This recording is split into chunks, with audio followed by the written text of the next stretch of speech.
6, Session 5 of the MUN Impact Global Summit. The topic of today's workshop is Institutionalized Injustice in the Contemporary Age, and your presenters are Akshat, Paulo, and Vivien. Just before we begin in like a minute, I would like to remind you all the participants, to please keep your mics and videos turned off during the entirety of the presentation until the end. If someone does turn on their mic or video, your admins, which is me, myself, and Daphne, will turn them off.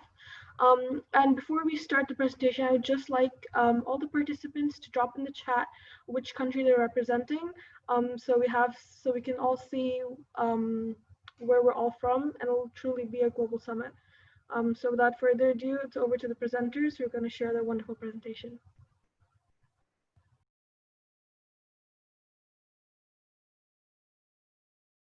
I can start sharing it, right?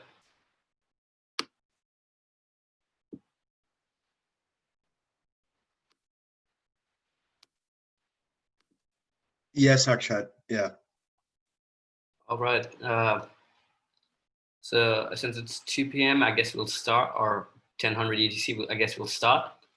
Hi, welcome to this workshop.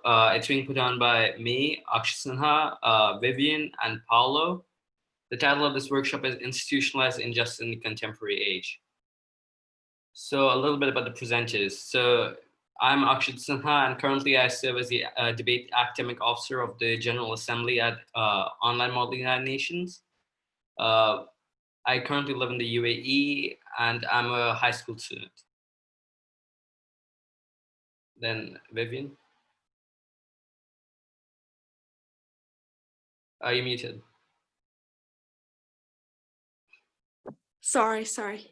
Hi guys, my name is Vivien and I'm 15 years old, and I'm originally from Austria, where I've spent most of my life. But then when I turned 14, I moved to New Zealand, and my hobbies are dancing and fashion. And in terms of Omen, I did several conferences in Austria and New Zealand, and when coronavirus started, that's when I joined Omen, and now I'm the Deputy Secretary General for IT. And now on to Paulo.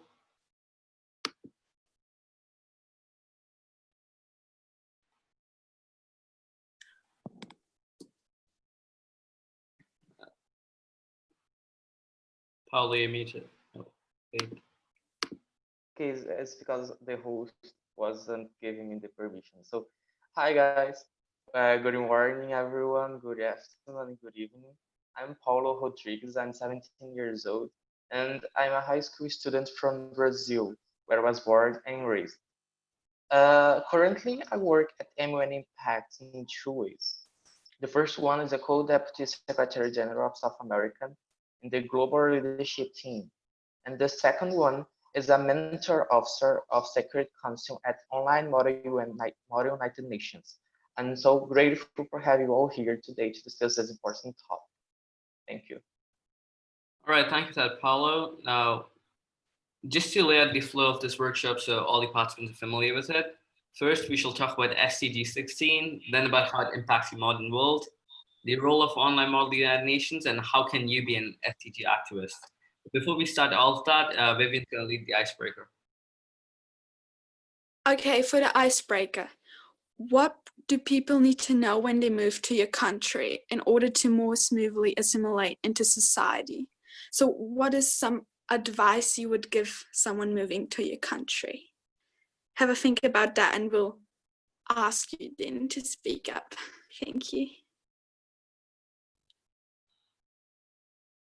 Like this advice could be like cultural, maybe, mostly cultural, or like societal, as in like, for example, some customs might have, some country might have certain customs of respect and other things.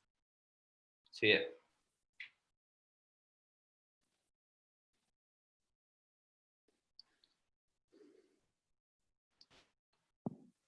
All right.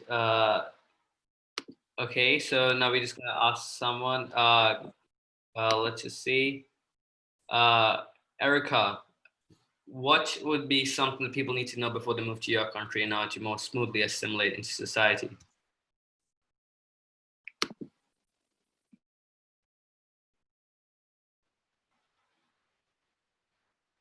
So like it could be anything. Just tell us like what's one thing that you thought that people might need to know before they move into your country.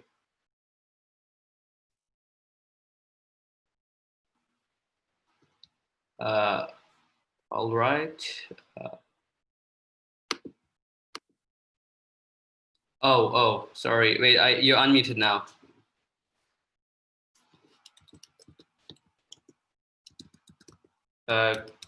Can you speak now? Yep.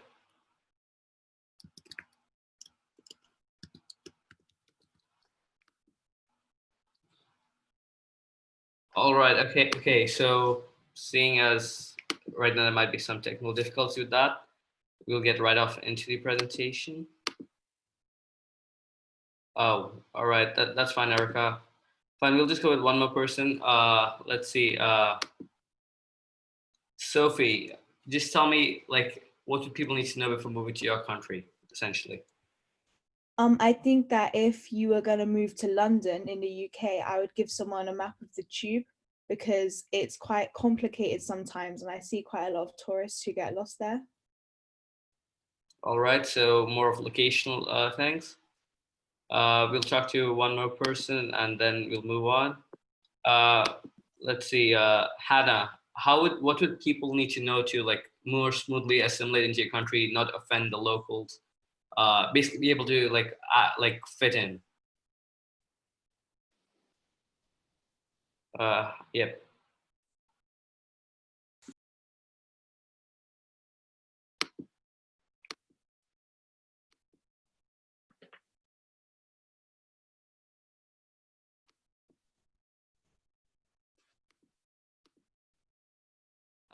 Okay. Oh, it's fine. It's fine. Okay, we'll just move on from here then. So yeah. Okay, now Vivien's gonna lead us into questions or reflections.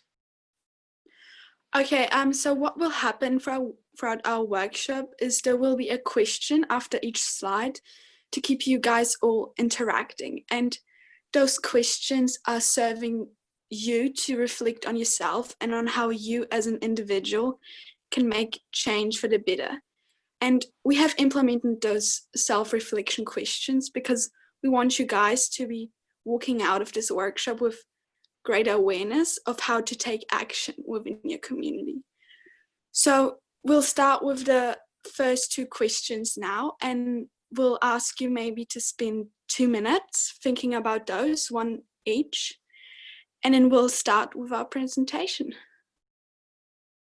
The thing about these questions is that like we want to ask you to share your, I guess, your thoughts or your response, but then they're for you only to ponder on instead. Like just think about it, because it essentially gives you a greater insight into, I guess, your beliefs, your biases, etc.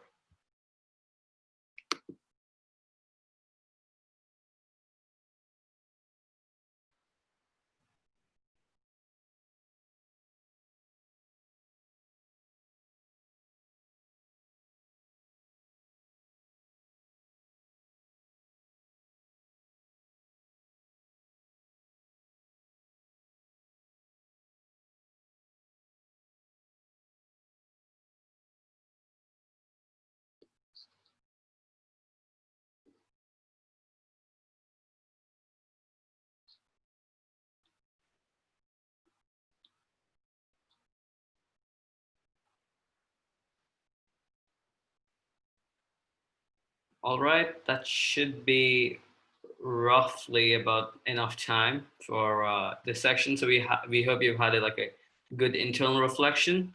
Like between all the slides, as Vivien said, we're going to be having these questions or reflection just to give you greater insight. So now Paulo will take us on to SDG 16. Thank you. And so first, before going into the deep topics of the workshop, we need to understand what the United Nations plans for sustainable development are, as well as the main one for this presentation, that's the goal 16, peace, justice, and strong institutions and its targets.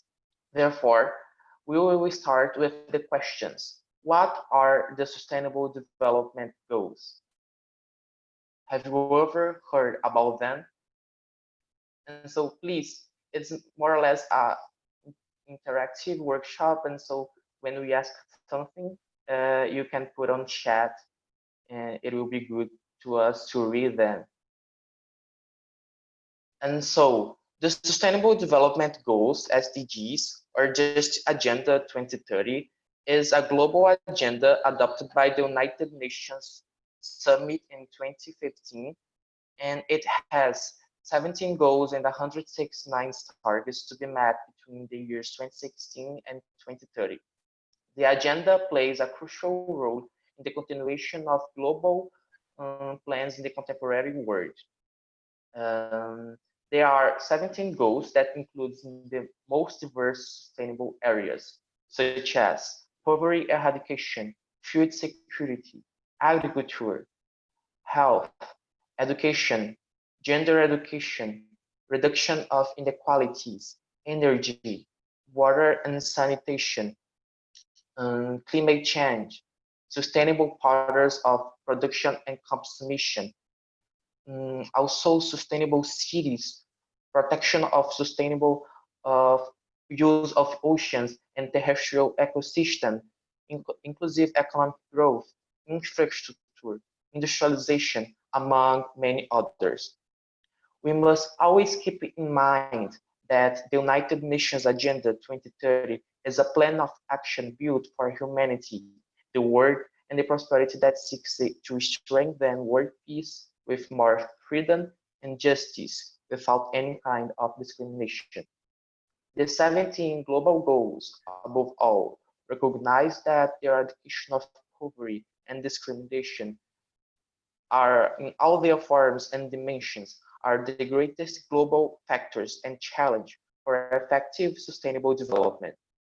Through this document, the United Nations demonstrate its scale and ambition in building its recently initiated legacy on the Millennium Development Goals, MDGs, realizing the human rights of all and achieving equality for everyone. But now you may be wondering, so if the United Nations already had 8 MDGs, so why they need to create 17 other goals? Certainly, the Millennium Development Goals have helped bring more than 1 billion people out of extreme poverty, make inroads into hunger, allow more girls than ever before to attend school, and protect our planet. Yet, social craters have persisted and progress has been uneven. The worst poor remain, mainly concentrated in some parts of the world. Several women continue to die during pregnancy or due to complications related to childbirth, among other problems that don't allow to full development. It was therefore necessary to create the SDGs, which are currently governed by 5 pillars. The first one is to leave no one behind. Second one, put sustainable development at the core. The third, transform economies for jobs and inclusive growth. The fourth, build peace and effective, open and accountable institutions. And the last one, for a new global partnership. Having said that, I'd like at this point to start the considerations about SDG 16, but to understand it as a whole, it's important to think of 2 key words from the title of this objective. That's peace and justice. We know all that the definition of the 2 words goes far beyond what can be imagined. For example, according to the United Nations, peace means dignity, well-being for all, not just absence of war. And justice means a way to perceive, to evaluate what is right, fair. But for you that are watching this presentation, what is justice? What is peace? So basically, just write down what are your thoughts on peace and justice? What do you believe the definition is in the chat? And yeah. Like, because while there might be one universal definition, every single person has their own, I guess, version of peace, their own version of justice. Thank you, Akshat. Okay, you can get like 30 seconds to think and write down.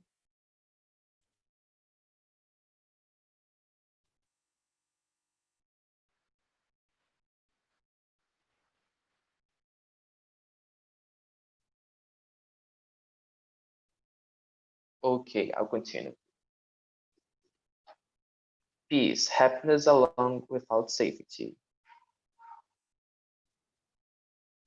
It's a good answer. Thank you. Okay, and so justice and peace at the same time are the two most difficult goals that the United Nations could put on our hands because we live in the century of war. Every day a person is wronged. Every day someone is killed during a war. Every day, especially in the spirit of pandemic of the COVID-19, justice and equal access to health system are denied by discrimination or by lack of assistance. And so to really start the SDG 16 discussion, I'd like to quote Jan Eliasson's word.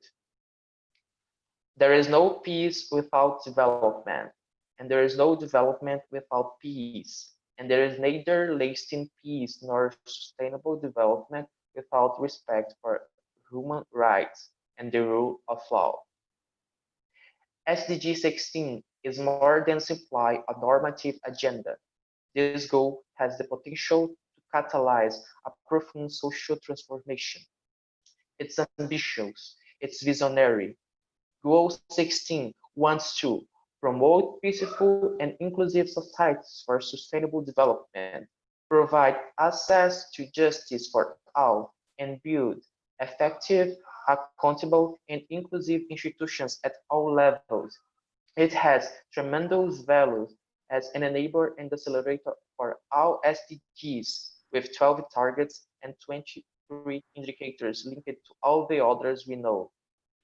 And to end this part, I'd like to quote Maria Fernanda Espinosa Garces' words.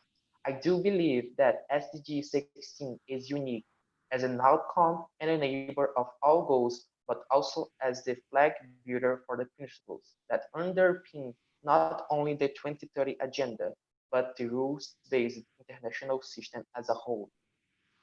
Thank you.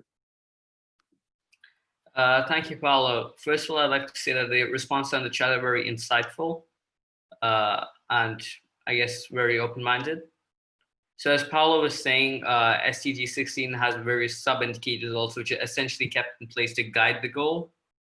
So yeah. And now your question for reflection.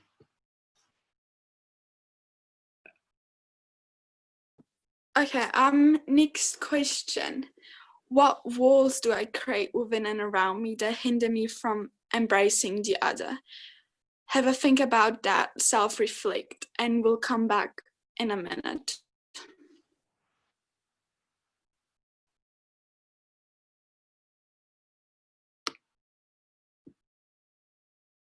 So a simple way to paraphrase this would be like, what prevents you from essentially talking to like the other, like basically, for example, if you have a certain bias to a certain group, like what causes that bias? What prevents you from meeting the other group?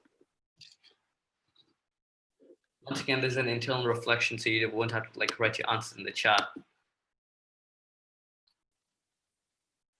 But yeah, like yeah, because like the entire point of this question to reflection is like it's good if you want to write your answer in the chat, but like it's also good for you to just internally reflect, just think over it, because internally you can be the truest to yourself as it can be. Like you can be more honest with yourself internally.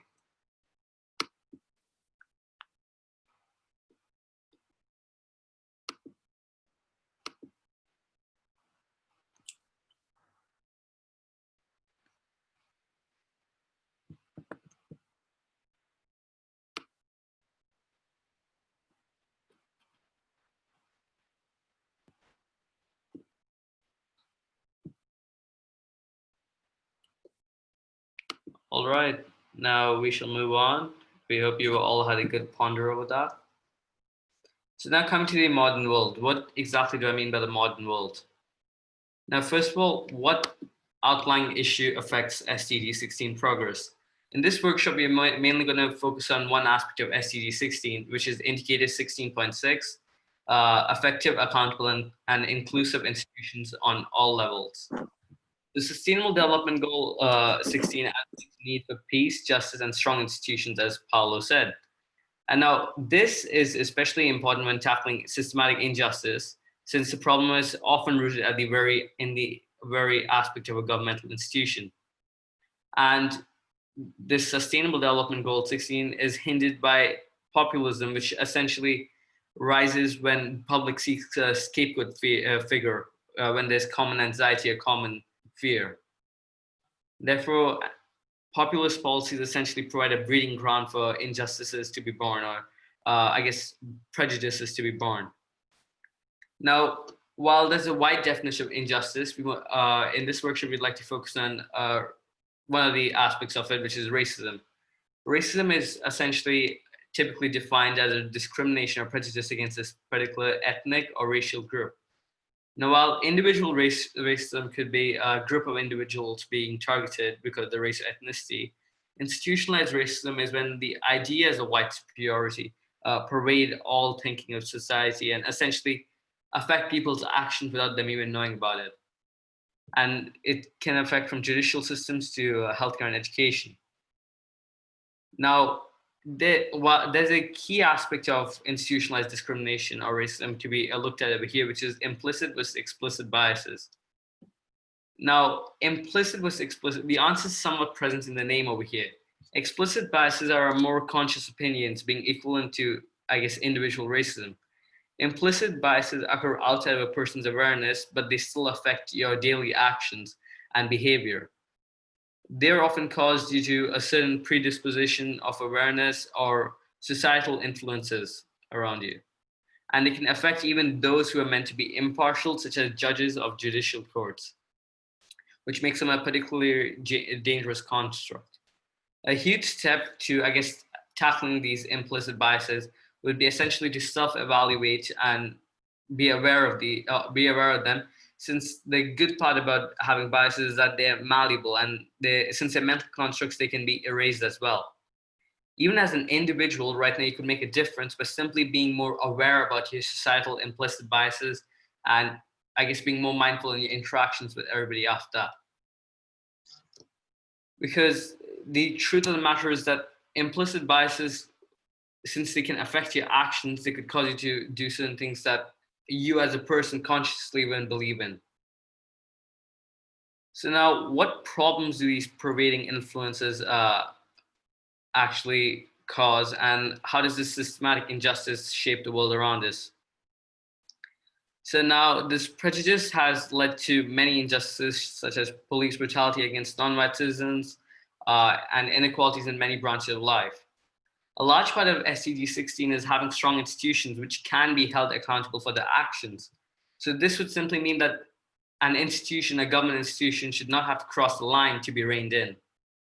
Now, for this workshop, we're going to be taking the US as one of the primary examples, along with another country, since the US, in the light of recent outrage. So just some statistics. According to the New York Civil Liberties Union, 88% of the police stops in involved Black and Latinx people, while only 10% involved white people. According to the US Sentencing Commission, on average, Black men in the US receive sentences that are 19.1% longer than those of white men convicted for the same crime. And African Americans make up 13% of the general population, which can be seen in the upper right chart, yet they make 40% of the prison population. And just a couple more statistics, white school districts get $23 billion more than non-white districts. Career-wise, African Americans with college degrees are twice as likely to be unemployed as other graduates. So this entire part just shows you that it kind of because many of these are, I guess, implicit biases. Many of these happen as a result of not being aware of this. So let's just show a cycle over here. So technically, if you have a poor education, you'd have a worse career and you'd essentially make no progress in life. And not only in the USA, these implicit biases also affect other countries, like I said. And another example of this would be Australia, because a study into how systematic racism impacts, I guess, the citizens showed that there's a large number, or like there's a large majority of over-policing happening in Aboriginal communities rather than other communities. Now, all these statistics should be pretty devastating and eye-opening that show that change is long overdue. The purpose of those reflections that we had to do over the course of this presentation is to make you look inside and become aware of your character and your ability to bring positive change. It's also to essentially allow you to recognize what biases you might have inside you. Now, part of bringing change as the new generation is taking action against injustice by using youth advocacy. Now, when we say youth advocacy, we do not mean that you just go out there, you protest and et cetera, et cetera. Youth advocacy in action could occur in a multitude of ways, online and offline. And we do not recommend getting in harm's way for youth advocacy. For example, a couple of online initiatives, the UN Virtual Volunteering Initiative of Let's Fight Racism. There's also taking safe action against discrimination when witnessing it. So essentially intervening if it's all right for you or if your life isn't in danger. Then another aspect could be learning about your local issues and speaking out online or offline to essentially help your community promote more diversity and equity. And last of all would be joining a youth organization such as MUN Impact or Online Model United Nations, where you can work on a larger scale with many more people, essentially working to bring awareness to the youth and engaging students from all over the world. So now, once more, another question for reflection. Okay, next question. Who do I tend to exclude at my table? What can I do to include them? Have a think about that, like in your everyday life. Who do you tend to exclude? Have a think about that.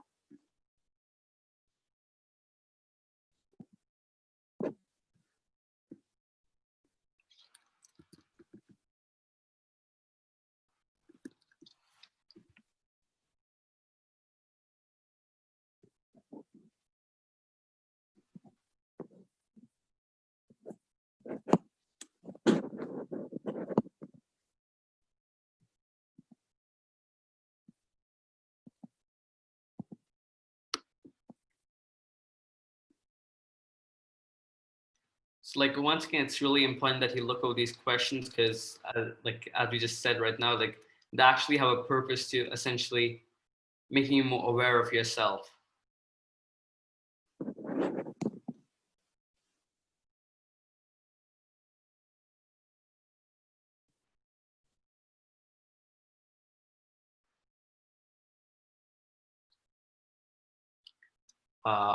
All right, I hope you all had a good think over that.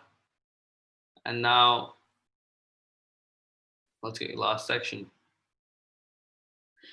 Okay, so coming to the end, I want to quickly talk about what Omen's role is in all of this.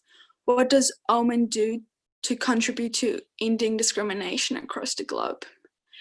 So firstly, if you asked me like a year ago what Omen means to me, I would have probably answered with a competition between students representing countries as delegates to debate international problems and develop solutions, but online. But if you ask me today, my response would not look like that. So OMUNers are often so caught up in the competitive aspect of Omen that they fail to see the true purpose of it. So every time we debate, we're not just carrying out a simulation of Omen. The solutions we create have the potential to change lives for the better. So the resolutions include initiatives that we ourselves have the power to implement in society in our everyday life. And an ordinary 15-year-old girl like me has the power to make an extraordinary impact for the SDGs, and so do you. So with Omen, we want to focus on diversity awareness and presumably in an attempt to give students the skills they will need to work and live in increasingly diverse environments, and that they might experience racial identity development as a result of those debates. And it has been proven that students taking courses, and in our case debates, focus on race and ethnicity felt less negatively towards groups of color and were more likely to understand that racism is a problem in our everyday lives. So learning and debating about prejudice and racism led to an increase in students' awareness of racism and white privilege, racial guilt, and responsibility for taking action. So in sum, students generally feel positively about diversity education, and that the racial attitudes generally improve as a result of that diversity education. So to conclude, OMEN is not just simulating the UN's work, but we use that inspiration to act out change. And OMUNers have the knowledge, determination, passion, and creativity to prove that change is possible. So OMEN is a network of change makers and influencers who the online model United Nations need to reach out to, raising awareness about discrimination across the globe in order for you to be making change for the better. And this is how we OMEN contribute to making the world a better place. I saw someone asking a question. You can. Like the Q&A section would be later, so if you have any questions, like just hold on to them because we'd like to take questions at once. Okay, and now this will lead us to our last question for reflection. What would it mean for you to embrace a new form of independence? So freedom from any outside control and not requiring or relying on other people. Have a think about that and we'll come back in a minute.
We're self-reflecting at the moment.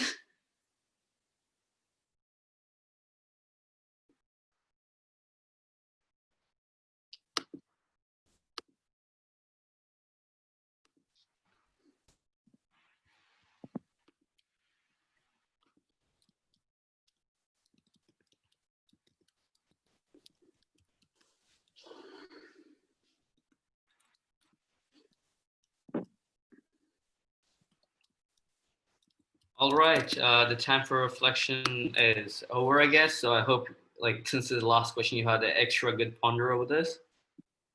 And now we'd like to thank you for taking part in this workshop and question and answer time. So we shall proceed with that. So if you have a question, if you have a question, could you kindly, I guess, raise your hand, like using the Zoom icon?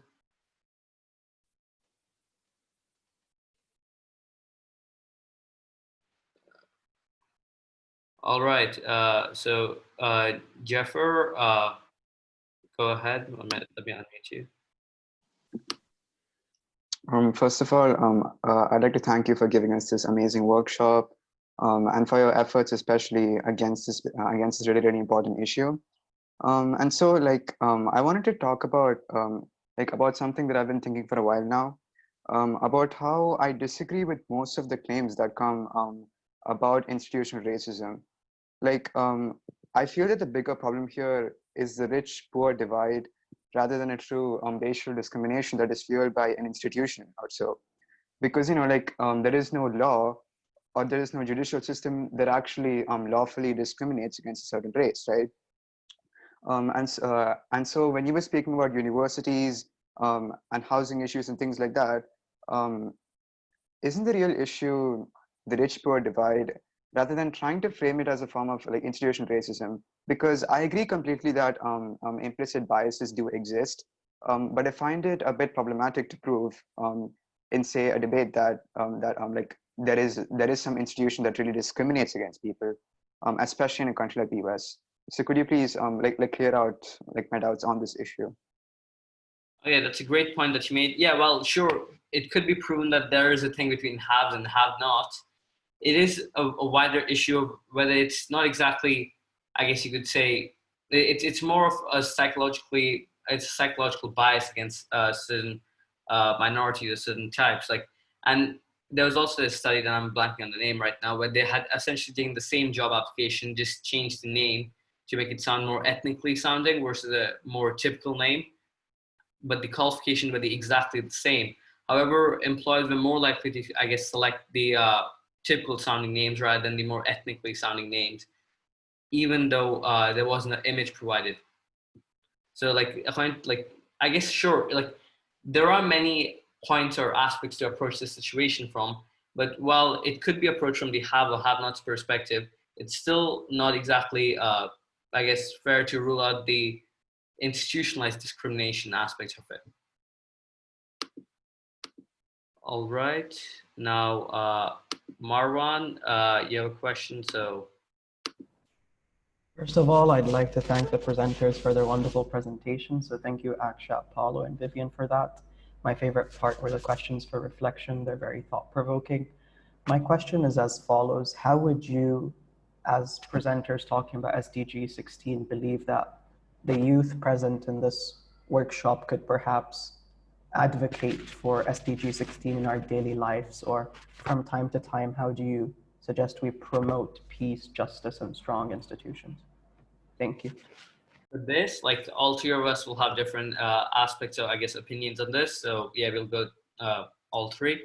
So first of all, for me, I believe to essentially promote this SDG, we need to be more aware. So first of all, be aware on the psychological level of your personality type, of your actions and how they could influence people around you. And in addition to that, just be more aware of issues in your community. If you can stop, I guess, discrimination, even on the smallest level, you would have made a difference. So my opinion would not be to just, I guess, raise a flag and go out marching. My perspective would be to essentially make change even at the smallest level, because I guess it takes drops to create an ocean. Now, Paulo? I think that you as students can make impacts, can promote the SDG by just using modern technology nowadays. Like, we've got this huge platform of social media, Instagram, Snapchat. You can use those to post stuff, to promote that. Maybe write blogs, write articles, publish them. Like, I think social media is such a huge part of today's lives that it really can help promote that stuff to raise awareness to other people. Yeah. And so for me, I do believe that the change happens at home. It starts at our house and our society. And so if we understand what is injustice, what is racism on our society, we will be able to construct a better world. And so, as Vivien said, I do believe that social medias are the principal actions that as young people that can have access for it is the better way to do this. And so the best way to do this. And so I do believe that we have to understand and to make change first of all in our society, in our around us. And so yes, we can make a better world.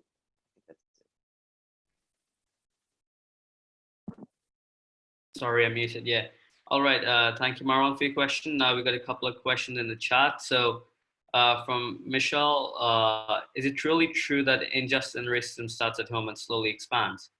Now, I wouldn't exactly say starts at home, but our entire thing is that it slowly pervades into, I think it slowly pervades into actions. Implicit biases, for example, can slowly affect your actions or how essentially you interact with people around the world. So, well, sure, what I meant was that if you, I guess, I would change discrimination inside your own society, you'd be making positive impact from within.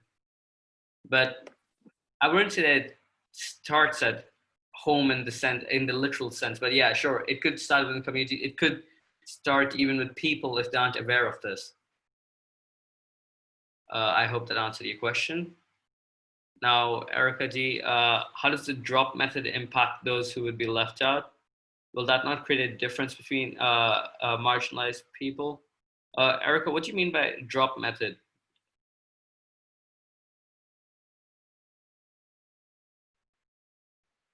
Oh wait, I think you might have meant like what I'd said before, like my quote that even the tiniest drops can create an ocean.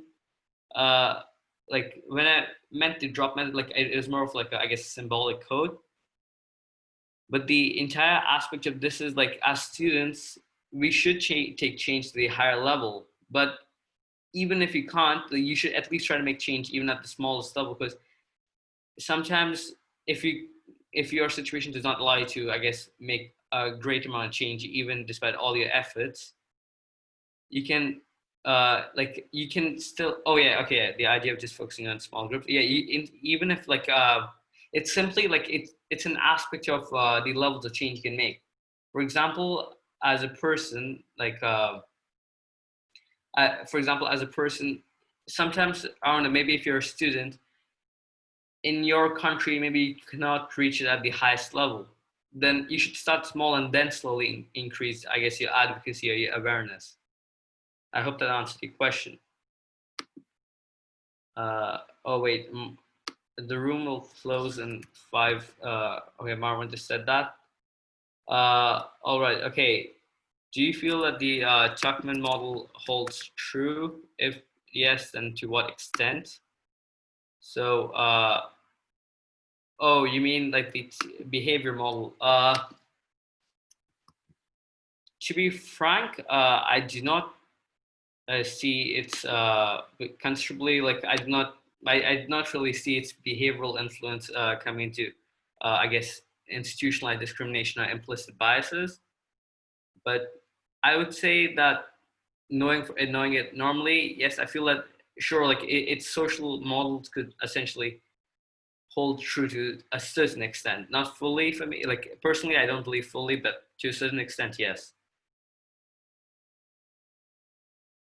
What do you recommend if someone's culture encourages intolerance towards a minority group because they do not want to dissociate their culture because it is important to them and their family? Now, in this case, I guess this is more of like this is a wider scale change that I was saying that like in this case, as a person, first you should look at what's behind that root, like what's behind that cause. Because even with institutionalized discrimination, as I said before, there's always a root, there's a core to the problem. So essentially find out the core, and oftentimes even if it is irrational, illogical, try to be the change, I guess, in the culture. Like try to be like try to spur change in the culture, not to a level where I guess everybody comes after you. Like I'm not asking you to put yourselves at risk, but try to, I guess, look at that and try to set a better example, I guess, going forward. And yeah, we only have 2 minutes left, so yeah, can you use social media? Yeah, of course you can use social media. That's the best part about being Gen Z or being in the recent generations. Like the rise of social media has essentially allowed you to, well, I won't say like use thoughts and prayers, but you can use it to raise awareness, maybe perhaps write articles, write statistics, essentially open everybody else's eyes against discrimination and injustice. Okay, I guess we have just 2 minutes, and so you could move on to the next and last slide. All right, thank you everybody for coming to this session, for listening to us talk for about like a lot of time. So before we end, I'd like to end on a quote by Dr. King. Violence as a way of achieving racial justice is both impractical and immoral. I'm not unmindful of the fact that that violence often brings momentary results. Nations have frequently won their independence in battle, but in spite of temporary victories, violence never brings permanent peace. Let's make impact. This is our way of telling you essentially that we're not asking you to like seize up a bat or like take arms. We're asking you to raise awareness in your own way, raise awareness using social media, essentially use the tools of the youth. And yeah, that's all.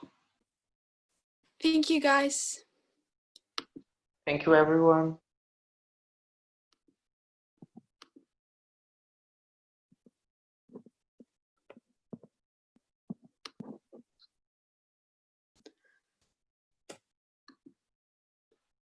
Thank you everyone for joining.